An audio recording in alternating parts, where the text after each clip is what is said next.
Northern Kenya wish to strongly and unequivocally condemn the recent inflammatory, reckless, and dangerous divisive remarks made by Governor George Natembeya of Trans Nzoia and Mr. Stephen Kalonzo Musyoka concerning President William Ruto's crucial proclamation on 5th February 2025, which rightfully rescinded and scrapped off the long-standing unjust and discriminatory vetting process long imposed on Kenyans from Northern Kenya. The decision to abolish this discriminatory and unconstitutional vetting practice was undeniably overdue, and yet profoundly necessary as a corrective measure that reaffirms and protects the constitutional rights of all Kenyans, most notably those from Northern Kenya region and other border communities. Article 12(1)(d) of the Constitution explicitly guarantees every citizen the right to Kenyan passport, as well as unfettered access to any registration or identification documents, while Article 27(4) decisively prohibits discrimination on any grounds, including ethnicity, religion, or social origin. These constitutional safeguards are non-negotiable and should never be subjected to distortions of discriminatory procedures. Furthermore, it's crucial to underscore that the President's proclamation was not solely a measure intended for Northern Kenya, but rather a far-reaching reform that offers far-needed relief to over 14 border counties across the nation.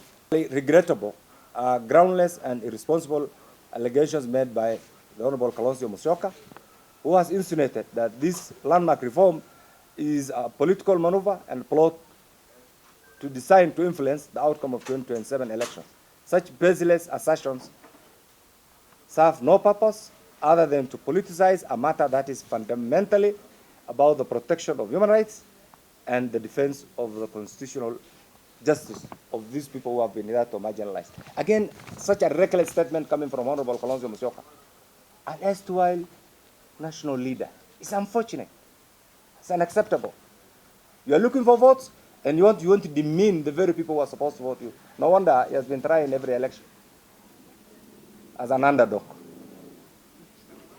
Okay? I do not want to deliver. So we want the Honorable Kalonzo Musyoka, personally, he's a friend of mine, to profusely use the earliest opportunity possible to apologize to the people of Northern Kenya, to the people of Kenya in general.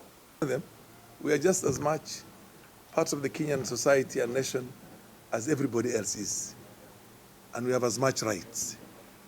And the same way that the Kikuyu nation cannot be threatened, or the Kalenjin nation cannot be threatened, or the Luo nation cannot be threatened, nobody is going to threaten us. I'll tell you that for sure. You can have it for free.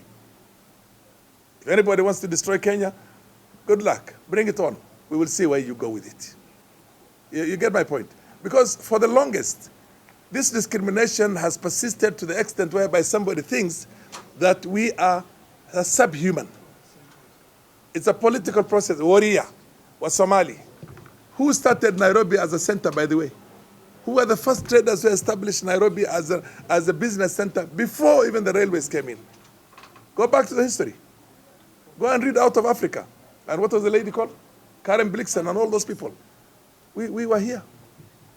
We were here in Kenya when some other Kenyans were in other parts of the country migrating from back and forth, other parts of the continent. So the position we are telling right now is that, look, for God's sake, let's protect our country together. Let's not try and victimize any section of our community. For the longest, I have been myself a witness to a situation in which when a Luo comes with a bachelor's degree from Eastern Europe, he will be relegated to a diploma. When he comes with a master's, he will be given a bachelor's. If he comes with a PhD, he's told, no, you can only have a master's. Or people who graduated from other, because of that discrimination. The nation has seen a lot of discrimination of different sections of the society. Look at the development country we have had in this country for the longest. And look at the discrimination in the provision of infrastructure in the country. For God's sake. Let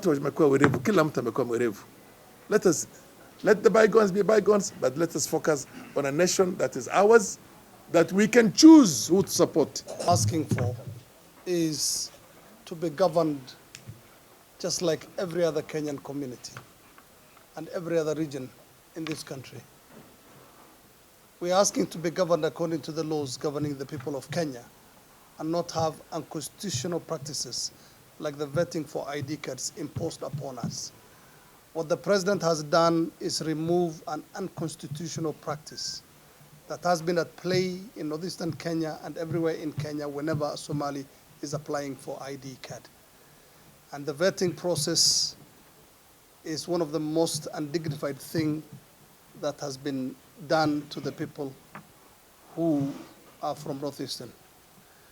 What Governor Natembeya and former Vice President Stephen Kalonzo Musyoka did is to try and reinstate an unconstitutional practice.